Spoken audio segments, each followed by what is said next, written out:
റഷ്യയും ബെലാറസും തമ്മിലുള്ള സൈനിക അഭ്യാസ പ്രകടനം സപാഡ് 2025 ലോക ശ്രദ്ധ നേടിയതാണ്. ഇതിൽ തന്നെ ഇന്ത്യയുടെ സാന്നിധ്യം ഉണ്ടായി എന്നുള്ളതാണ് ഇപ്പോൾ യൂറോപ്യൻ രാജ്യങ്ങളും അമേരിക്കയും ഒക്കെ ഉറ്റുനോക്കിയ ഒരു കാര്യം.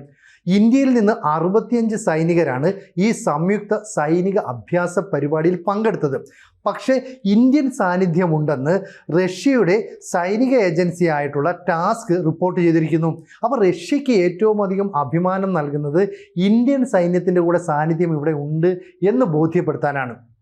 നിലവിൽ 1,00,000 സൈനികർ, 333 വിമാനങ്ങൾ, 250 നേവിയുടെ കപ്പലുകൾ, 10,000-ഓളം സൈനിക ഉപകരണങ്ങൾ എന്നിവയൊക്കെ ലോകത്തിന് മുന്നിൽ പ്രദർശിപ്പിക്കുന്ന ഒരു വമ്പൻ സൈനിക അഭ്യാസ പ്രകടനമാണ് നടത്തിയത്. ഇത് നടത്താനുള്ള കാരണമുണ്ട്. കാരണം ഉക്രൈൻ ഏതാനും ദിവസം മുമ്പ് റഷ്യയ്ക്ക് മേൽ ഒരു ആക്രമണം നടത്തി. അതായത് റഷ്യയിലെ ഏറ്റവും വലിയ രണ്ടാമത്തെ എണ്ണ ശുദ്ധീകരണശാലയായ ലെനിൻഗ്രാഡിലുള്ള കിരിഷി എണ്ണ ശുദ്ധീകരണശാല ആക്രമിച്ചു. 3 ഡ്രോണുകളാണ് ആക്രമണത്തിലെത്തിയത്. ഇതിൽ ഒരു ഡ്രോണിൻ്റെ ആക്രമണത്തിൽ എണ്ണ ശുദ്ധീകരണശാലയ്ക്ക് തീപിടിച്ചു. പ്രതിദിനം 3,50,000 ബാരൽ എണ്ണ ശുദ്ധീകരിക്കുന്ന ഒരു സ്ഥലമാണ്. എന്ന് പറഞ്ഞാൽ രാജ്യത്തിൻ്റെ മൊത്തം എണ്ണ ഉൽപ്പാദനത്തിൻ്റെ 6.4% ശുദ്ധീകരിക്കുന്ന ഇവിടെയാണ്. ഇവിടേക്ക് ആക്രമണം നടത്തിയത് കൊണ്ട് തന്നെ ഉക്രൈനുമേൽ കനത്ത തിരിച്ചടി എപ്പോൾ വേണമെങ്കിലും ഉണ്ടാകാം. മാത്രമല്ല റഷ്യ തങ്ങളുടെ ഹൈപ്പർസോണിക് ക്രൂയിസ് മിസൈലായിട്ടുള്ള സിർക്കോണും വിജയകരമായിട്ട് പരീക്ഷിച്ചു. ശബ്ദത്തേക്കാൾ 9 ഇരട്ടി വേഗത്തിൽ സഞ്ചരിക്കാൻ കഴിയുന്ന സിർക്കോൺ എന്ന് പറയുന്ന ഈ മിസൈൽ ഏതാണ്ട് 1000 കിലോമീറ്റർ വരെ അകലെയുള്ള ലക്ഷ്യത്തെ പൂർണ്ണമായിട്ടും തകർക്കും. ഇത്തരം പരീക്ഷണങ്ങൾ സക്സസ് ആയിട്ട് പൂർത്തീകരിക്കാനും റഷ്യയ്ക്ക് സാധിച്ചു.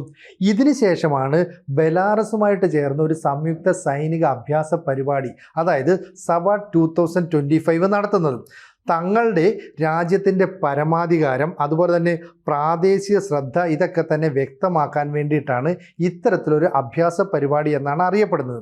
മാത്രമല്ല നാറ്റോയുടെ കിഴക്കൻ അതിർത്തിയുമായിട്ട് സംഘർഷ സാധ്യത നിലനിൽക്കുന്ന സമയത്ത് തന്നെ ഇത്തരത്തിലൊരു സൈനിക അഭ്യാസം നടത്തുന്നത് ലോകത്തിന് മുന്നിൽ തങ്ങളുടെ പ്രതിരോധ ശക്തി എത്രത്തോളം ഉണ്ട്, തങ്ങളുടെ ആക്രമണശേഷി എത്ര വലുതാണ് എന്ന് കാണിക്കാൻ വേണ്ടി കൂടിയാണ്.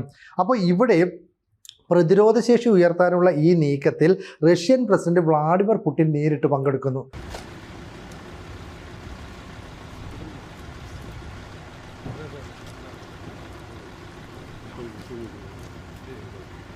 അപ്പോൾ പുടിൻ്റെ സാന്നിധ്യത്തിലാണ് ഇത് നടക്കുന്നത് എന്ന് റഷ്യൻ സൈനികർക്കും അതുപോലെ തന്നെ ബെലാറസിനും ഒക്കെ തന്നെ വലിയ ആത്മവിശ്വാസം നൽകുന്നതാണ്.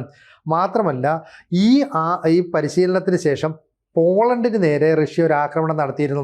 അവിടുത്തെ 19 ഡ്രോണുകളാണ് പോളണ്ടിൻ്റെ വ്യോമാതിർത്തി കടന്ന് റഷ്യൻ ഡ്രോണുകൾ എത്തിയത്. ഇതിൽ 3 എണ്ണമാണ് പോളണ്ടിൽ പതിച്ചതെന്ന് പറയുന്നു. എന്തായാലും വളരെ ആക്രമണാത്മകമെന്ന് പോളണ്ട് വിശേഷിപ്പിച്ചതിന് ശേഷം 30,000-ഓളം സൈനികരെ അണിനിരത്തിക്കൊണ്ട് അയൺ ഡിഫൻഡർ 25 എന്ന് പറഞ്ഞ് ഒരു സൈനിക അഭ്യാസ പ്രകടനം അവരും നടത്തി. ഇനി ഇപ്പുറത്തേക്ക് മാറിയ ലിത്വാനിയ തണ്ടർ സ്ട്രൈക്ക് എന്ന പേരിൽ വീണ്ടും ഒരു സൈനിക അഭ്യാസ പ്രകടനം നടത്തി. അതായത് സപാഡ് 25 എന്ന പേരിൽ റഷ്യയും ബെലാറസും ഇന്ത്യയും ഒക്കെ അടങ്ങുന്ന കുറേ രാജ്യങ്ങൾ സൈനിക അഭ്യാസ പ്രകടനം നടത്തുമ്പോൾ ഇതാ മറുപടി എന്ന രീതിയിലാണ് ഇവരും ഇത്തരത്തിലുള്ള അഭ്യാസങ്ങളൊക്കെ നടത്തുന്നത്. അപ്പോൾ ഇന്ത്യ ഈ സൈനിക അഭ്യാസത്തിൽ പങ്കെടുത്തു എന്നുള്ളത് ലോകരാജ്യങ്ങൾ വളരെ ഗൗരവത്തോടുകൂടി കാണുന്നു. അപ്പം നമ്മളുടെ നിലപാട് വ്യക്തമാണ്.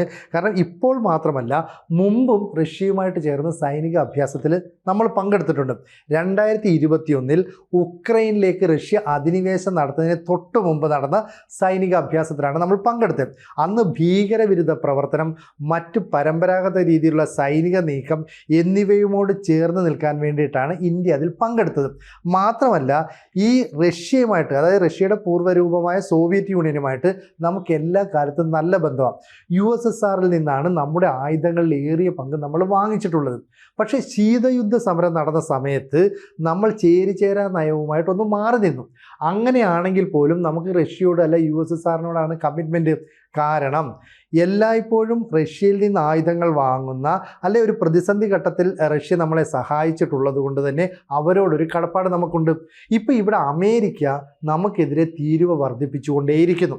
ഈ തീരുവ വർദ്ധിപ്പിച്ചുകൊണ്ടിരിക്കുമ്പോൾ നമ്മൾ അമേരിക്കയെ മൈൻഡ് ചെയ്യുന്നില്ലെന്ന് മാത്രമല്ല, ഡൊണാൾഡ് ട്രംപ് എന്ന് പറയുന്ന US പ്രസിഡന്റ് വിളിച്ചാൽ ഇന്ത്യൻ പ്രധാനമന്ത്രി നരേന്ദ്രമോദി ഫോൺ പോലും എടുക്കുന്നില്ല. എന്നാൽ കഴിഞ്ഞ ദിവസം നരേന്ദ്രമോദിയുടെ 75ാമത്തെ ജന്മദിനമായിരുന്നു. അന്ന് മോദിയെ വിളിച്ച് ജന്മദിനാശംസ പറയാനായിട്ട് ട്രംപ് ശ്രമിച്ചു. ഡിയർ ഫ്രണ്ട് മോദി എന്നൊക്കെ പറഞ്ഞ് ഫോൺ വിളിച്ചു. രണ്ടുപേരും അങ്ങോട്ടും ഇങ്ങോട്ടും സംസാരിച്ചു.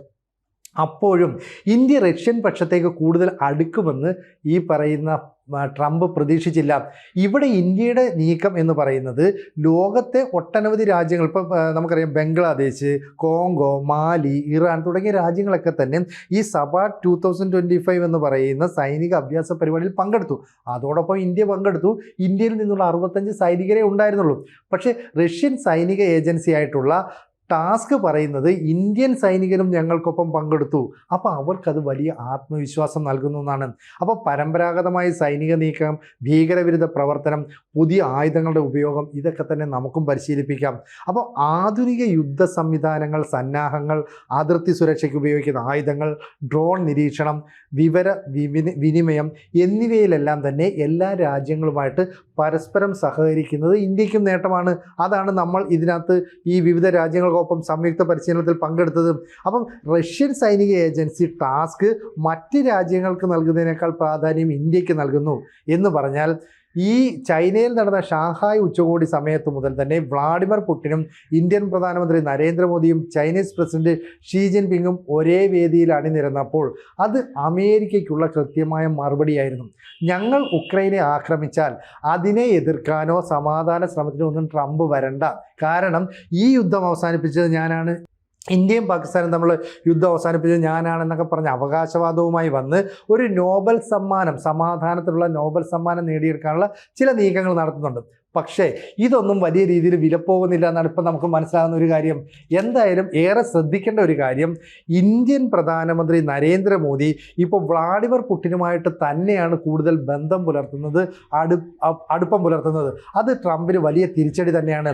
എന്തായാലും ഈ സംയുക്ത സൈനിക അഭ്യാസ പരിപാടി എന്ന് പറയുന്നത് കിഴക്കൻ നാറ്റോ മേഖലയിൽ യുദ്ധസമാനമായ ചില സാഹചര്യങ്ങളൊക്കെ ഉരുത്തിരിഞ്ഞു വരുന്നുണ്ട്.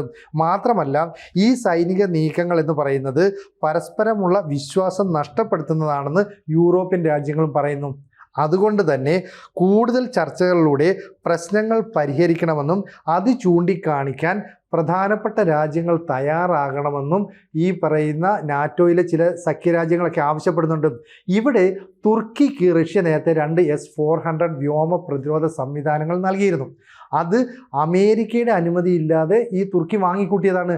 പക്ഷെ പിന്നീട് അമേരിക്ക ഈ ഒരൊറ്റ കാര്യം പറഞ്ഞ് തുർക്കിയെ ഒറ്റപ്പെടുത്തുന്നു. അമേരിക്ക നിർമ്മിക്കുന്ന 5ാം തലമുറ യുദ്ധവിമാനങ്ങൾ നൽകുന്നില്ല എന്നൊക്കെ പറയുന്നു. ഇപ്പോൾ തുർക്കിയിൽ നിന്ന് ഈ S-400 തിരിച്ചു മേടിക്കാൻ റഷ്യ തീരുമാനിച്ചു. കാരണം ഇന്ത്യയും റഷ്യയും തമ്മിൽ ഏതാണ്ട് $500 കോടി ഒരു കരാറുണ്ട്. നമുക്ക് 5 S-400 വ്യോമ പ്രതിരോധ സംവിധാനം തരണമെന്നുള്ളത്.